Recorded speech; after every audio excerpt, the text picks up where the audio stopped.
speed cameras are coming to the city of Oakland, and both neighbors and local leaders say it is about time that they put dangerous drivers on notice. You see that car that just passed by? They're gonna slow down after they get that first notice, that second notice. The trouble spots where they're going to be showing up and why some residents have concerns about it. Plus, strong winds and brush fires popping up around the Bay Area. We're tracking the danger heading into the weekend. And it is almost time for the runoff in the city council race to represent downtown San Jose. We'll ask both candidates for their final pitch to voters. We have to have an expansive vision for downtown that moves beyond just being a central business district. I think it's going to be really important that we have someone with proven leadership in this community. And later, a Bay Area civil rights icon prepares to take a step back from the congregation he has led for half a century.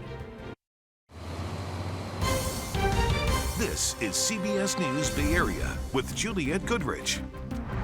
Hello, I'm Sarah Donchie. Juliette Goodrich has the night off tonight. Speeding cameras are coming to Oakland. Drivers are going to be getting tickets in the mail if they are caught going too fast. City officials just approved this plan to put up 18 automated speed cameras at some of Oakland's most dangerous intersections. The 5-year pilot program was authorized under the same state law that allowed San Francisco to put up its own camera network.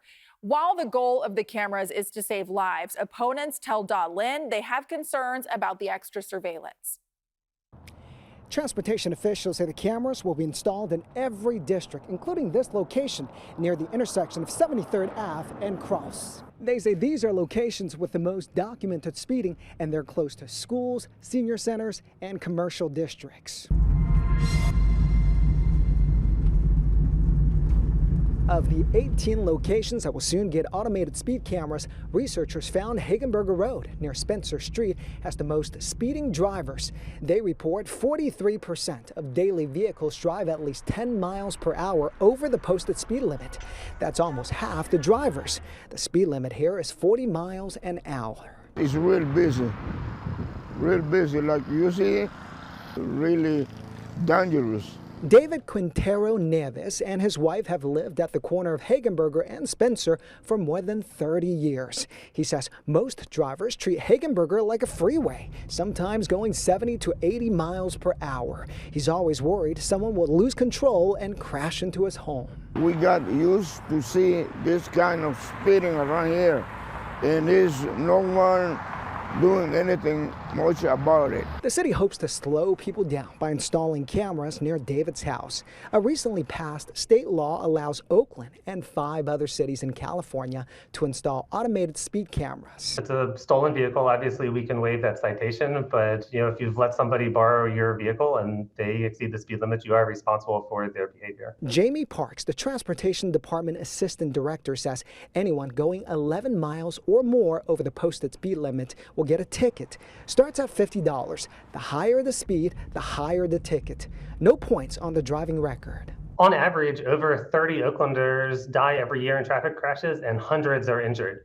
And we know that speed is the #1 factor in those crashes. But opponents worry about privacy issues. We're moving into more of a surveillance state, where there are more cameras, they are watching us, they're doing things in an automated fashion, and the question becomes, how will those cameras be used in the future? Mike Katz-Lacabe is the research director for the nonprofit Oakland Privacy. If you get the ticket, the responsibility is on you to contest it and to prove that you're innocent, which is kind of a perversion of our current justice system where you're innocent until proven guilty. But city leaders who approved the program this week say there's nothing to worry about if you follow the law. If you're speeding on a public street, you have no privacy. This is the first stage of bringing back law and order.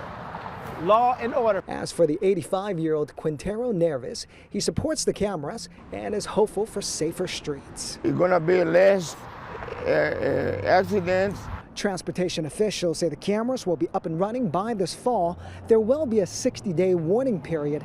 After that, drivers will get real tickets.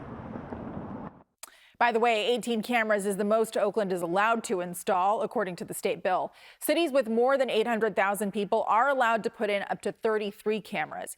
Meantime, San Francisco's entire network of 33 cameras is up and running, though drivers are still in the grace period where they're only getting warnings instead of fines. San Jose also has plans to install 33 speed cameras along with 4 red light cameras.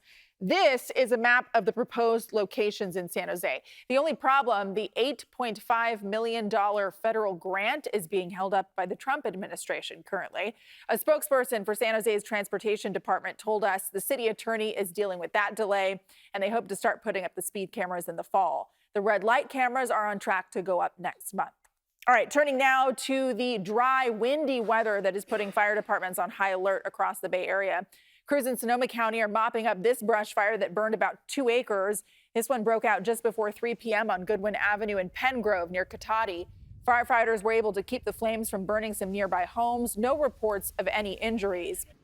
Our chopper also spotted this brush fire along Coyote Creek in San Jose. You could see it burning just a few feet away from some homes on Paseo Estero Drive, just south of Yerba Buena High School. Thankfully, crews also have that one under control. Now, PG&E power shutoffs are still in effect in parts of the East Bay over all of these fire concerns.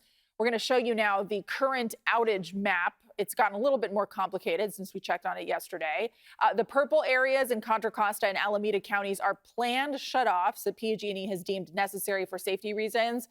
Those could continue through the weekend. And this is the reason why some pretty intense winds all across the Bay Area. It was really windy this morning outside San Francisco's federal courthouse. We want to bring in meteorologist Darren Peck to talk about the winds. Day 2 now of really windy conditions. Yeah, it's been top of mind in discussions about the weather with people for the last 2 days. Really windy. That's about to get better. By tomorrow, I've got some good news on the wind from the having to live through it standpoint. Of course, primarily now we've got a fire weather concern. Get the high view on this map for a second. That is the Central Valley where Sarah and I were just standing.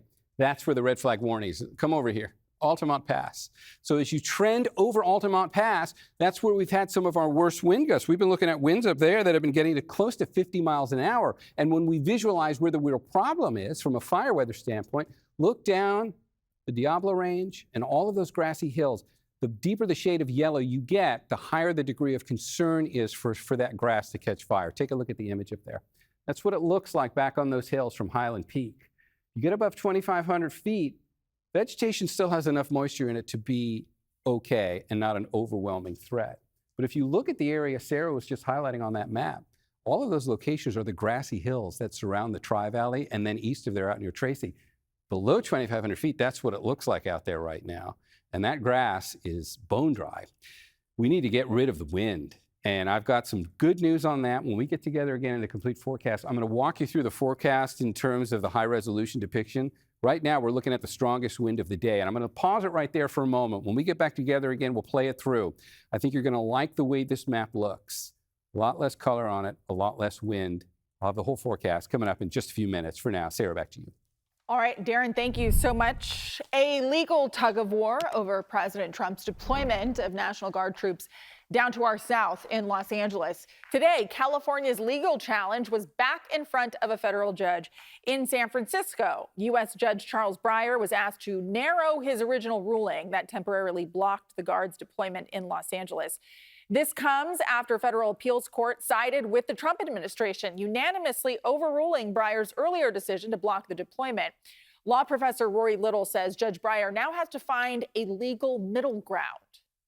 Judge Breyer may have to make a ruling on how far can the national troops go, how far into civilian life can they go, how long can they stay there?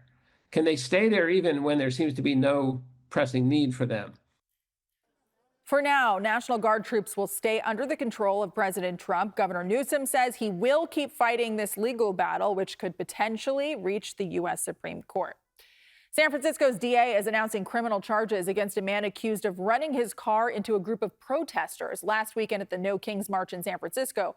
Police say Huawei Lian drove his red Tesla straight through the crowd on Market Street. At one point, they say a 69-year-old man grabbed the car's hood trying to get him to stop, but Lian accelerated, pushing the man into the hood as he continued across Market with the man hanging on. When they hit Guerrero Street, police say Lian accelerated again, suddenly hit the brakes to try and throw the man off the hood.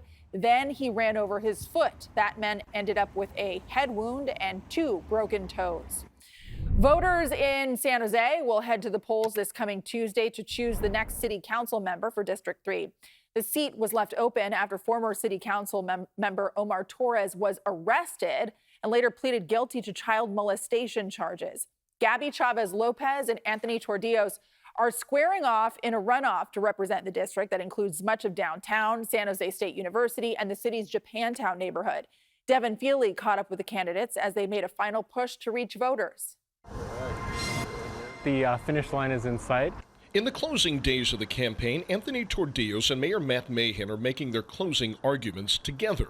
The newfound political allies presenting themselves as pragmatic problem solvers to would-be voters in District 3. A lot of respect for the mayor, but frankly, we don't agree on everything. But we do agree on real solutions to build more housing downtown and close to transit, real solutions to our homelessness crisis. The mayor endorsed Tordillos after his handpicked candidate and current Deputy Chief of Staff Matthew Quevedo narrowly lost in the primary. The mayor praised Tordillos' business background and open-minded approach to tackling challenges like the homeless and affordable housing crises. We don't agree on everything, but I think what we have in common is a mindset that says, let's work backwards from the outcomes we want to create. The significance of the mayor's endorsement remains to be seen. Gabby Chavez-Lopez emerged from a crowded field of candidates in the primary, grabbing 30% of the overall vote. Tordillo trailed with 22%. The key to victory for both candidates is who best broadens their base of support. I have been someone who has been always accountable to the community first and people first, and I will continue to be that leader. Chavez-Lopez, a longtime community activist and nonprofit executive, has openly disagreed with the mayor's get-tough approach to homelessness, describing it as inhumane and ultimately ineffective. She says she will be an independent voice for District 3, which includes downtown San Jose and its large homeless population. I think it's important that the residents and the district has a clear and strong voice as it relates to the issues that most acutely affect District 3, whether it's homelessness, whether it's empty storefronts. The outcome of Tuesday's election could tip the balance of power on the city council and determine its course on issues like homelessness, housing, and economic development post-pandemic. We have to have an expansive vision for downtown that moves beyond just being a central business district. I think it's going to be really important that we have someone with proven leadership in this community. So one last reminder, Election Day is on Tuesday. Polls close at 8 p.m. We'll bring you the results on election night. Still ahead here at 6, he fought for civil rights in the 1950s and 60s, and he's led San Francisco congregation for nearly half a century. We'll check in with Reverend Amos Brown as he prepares to take a step back. If I can help somebody, then my living shall not be in vain. And later, a legendary Bay Area band is taking center stage at Levi Stadium. We'll meet some fans who traveled far and wide to see Metallica.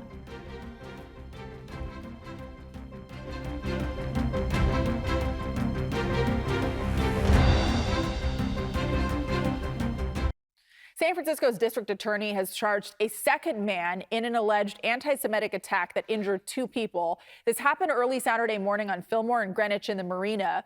According to the DA, the victim and a friend were sitting out on a curb when 6 people started shouting anti-Semitic remarks at them. The 2 apparently tried to walk away, but the group followed them. The DA says the victim was attacked, hit his head, and blacked out, and the group punched and kicked him while he was on the ground. A 36-year-old man was charged Tuesday with 2 accounts of assault and hate crime. Today, a second suspect, 22-year-old Alejandro Flores Lamas, pleaded not guilty to those same charges. This morning, a number of San Francisco officials joined local community leaders on the steps of City Hall to stand against hate. State Senator Scott Wiener says the rise in anti-Semitism is forcing Jews to hide their identity. Just yesterday, a neighbor of mine in the Castro, a Jewish mother, who has a very obviously Jewish last name, told me that she changed her last name to a fake last name on Uber because she was regularly being confronted by drivers recognizing her as a Jew about what was happening in Israel and Gaza. Now, Mayor Lurie also spoke out against recent attacks on San Francisco's Jewish community. One of San Francisco's most influential faith leaders is retiring this weekend from the church he has led for decades. We're talking about Reverend Amos Brown. He may be 84 years old, but don't think that he's lost any of the fire that drove him to fight for civil rights since he was a teenager. Thank God, San Francisco knows how to lead the way. That was Reverend Brown talking last week at a rally against the federal raids targeting immigrants. Our Kara St. Cyr spoke with Reverend Brown about why he decided to take a step back after half a century of serving the Bay Area. I organized the First Youth Council, September 1955. Political activism and preaching the Word of God was an inescapable fate for Reverend Amos Brown. Well, the atmosphere was in my house, was in my DNA. My grandfather was a preacher. My father was a preacher. And I had 3 uncles who were preachers down there in Franklin County, Mississippi. But his destiny was sealed in 1955 when the first pictures of Emmett Till came to press. He could no longer ignore the call. His activism would lead him to ride with the Freedom Riders, march on Washington, and rub elbows with countless civil rights icons and preachers. And here is Mr. Evers right here. But if you ask him, his most important act of defiance was being a reverend of Third Baptist Church of San Francisco, one of the city's oldest historically black congregations. Dr. Du Bois spoke from that pulpit, so did Paul Robeson. But now, after 49 years, the Reverend is taking a step back, vowing to become a congregant in the sanctuary he once led. Oh boy, I have so many memories.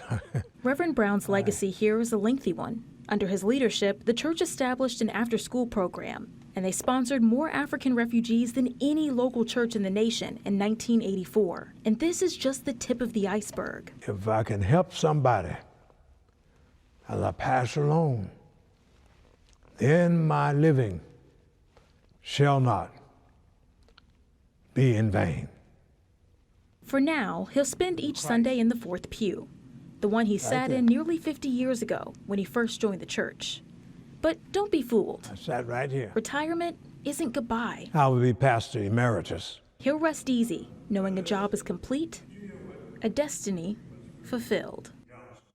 There's another honor coming Reverend Brown's way. This Sunday, San Francisco is renaming a street after him. It is a 2-block stretch of Pierce Street in the Fillmore next to Alamo Square Park. Coming up, we've had some serious wind for the official start of our summer. But are we in for some pickleball weather this weekend? Darren is back with the 7-day forecast.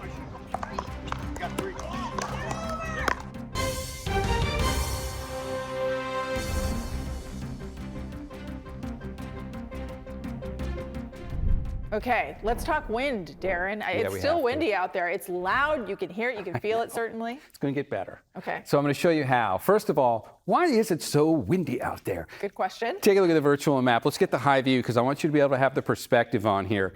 With California in view, and then what's showing up at the Pacific. That looks different. I have not seen the Pacific look like that for several weeks. That's what it looks like when a storm comes out of the Gulf of Alaska and wants to sit off the coast of the Pacific Northwest. Of course, we're not getting rain out of this, but what we are feeling is the wind as this moves onshore. Let me give you a little more perspective on this. We'll bring this down to scale just a little bit. And what we want to see is, in addition to taking a look at what's going on the satellite imagery, we want to see what's happening on the water vapor. Because now you really see that trough, that area of low pressure that came out of the Gulf of Alaska. Looked really impressive when we looked at it on satellite. It looks just as good on water vapor. We have to wait for that to pass. And when it does, by tomorrow afternoon, we're going to feel the difference here. Let's go to the high resolution forecast on the wind. Here's today. Watch the wind speeds pick up by 5 o'clock, 6 o'clock. This is the stuff Sarah's talking about that you can hear whipping things around. We're kind of at peak wind right now. So if we take this forward from 5 o'clock, first of all, those are 50-mile-an-hour gusts out there off the coast. It's 40 along the coast, and then it's pretty windy everywhere else, especially out here through Altamont Pass. Let's advance this now into tomorrow. So the wind died down tonight is what it did today. It wasn't terribly windy until we got to like 11 a.m. noon, and then the winds picked up. So how are they going to pick up tomorrow? They're going to pick up, but they won't be anywhere near as intense. Bottom line, it's going to be better tomorrow. So the wind is going to start improving. That's the main takeaway, at least from that standpoint. Let's come back to this big view on the map. Because this thing is picking up the wind so much for us, if we keep an eye on California, I'm going to switch now, and let's just put on where the red flag warning is. And you can see it's covering pretty much the entirety of the Central Valley. And when we look at where some of the higher concerns are from a fire weather standpoint, now we start to see it's really those inland valleys and out near Altamont Pass, where we've had 47-mile-an-hour gusts so far going over the pass today. So those winds are really whipping through those narrow passages across the ridge tops. And of course, the grass is very dry out there, and that's why we've run into some problems. All right, let's switch up this story a bit. If we know the wind is going to calm down tomorrow, still breezy, but it's not going to be anything like it was today, what's the rest of the day going to be like? Pretty much exactly like the day you just had. Temperatures are not budging much, so you can pick out the daytime highs on here, and we're pretty much doing the same exact story on the forecast for what you did today, just with less wind. So it will feel better in two ways. One, it won't be as uncomfortably windy. And two, we're going to get rid of the wind chill effect. So the numbers, even though they're the same, it's going to feel warmer because you get less of the wind chill effect on it. That's going to be a nice improvement that will be coming your way. All right, let's get into the 7-day forecast. I'll show you how things will play out from here, and we'll take a look at any trend. And there really isn't one. And by that, I mean, once we do tomorrow, we're locking it in. We're going to stay low 80s, plenty of sunshine, maybe a little bit of a breeze, but nothing too drastic. That's your 7-day forecast that does go. It's going to look and feel very familiar to the first 2 weeks of June, when we really didn't have much going on here then either. Nobody had anything to complain about. We just locked into the steady, uneventful stuff. That's what the next 7 days will be like after this. Let's just get through the wind. And then we got a nice little change. Oh, sorry. Our little pillar has blocked me out. Okay, yeah, so the wind, I think people are getting a little sick of it. Obviously, the risks are there, so we're ready to say goodbye. It'll help on both those fronts for sure. Yeah, all right. See you later. Darren, thank you so much.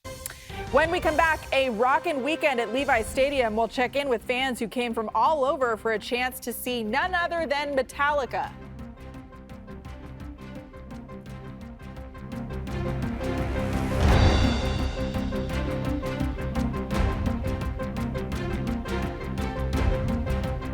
Now you can get your KPIX news, weather, and live stream all in one place on the CBS News app.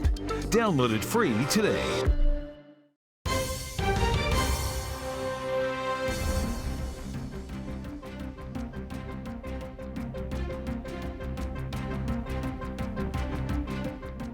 All right, it was a rockin' weekend at Levi's Stadium. Metallica is in town. The stage is set for the homecoming tonight. The legendary heavy metal band plays the first of 2 shows at Levi Stadium. This is a look at Levi Stadium right now, where the show is just getting underway with the opening acts. This is the first time Metallica has performed in the Bay Area since 2022. The band is known for having one of the largest production tours in the world. 350 crew members have been working at Levi's for the past 8 days to put this weekend's shows together. Fans have been in line outside Levi's since 4 o'clock this morning, and that is to buy merchandise, exclusive, and a good spot below the stage, of course, known as the Snake Pit. We talked with some of the fans who have come from all over the place to see these rock legends perform.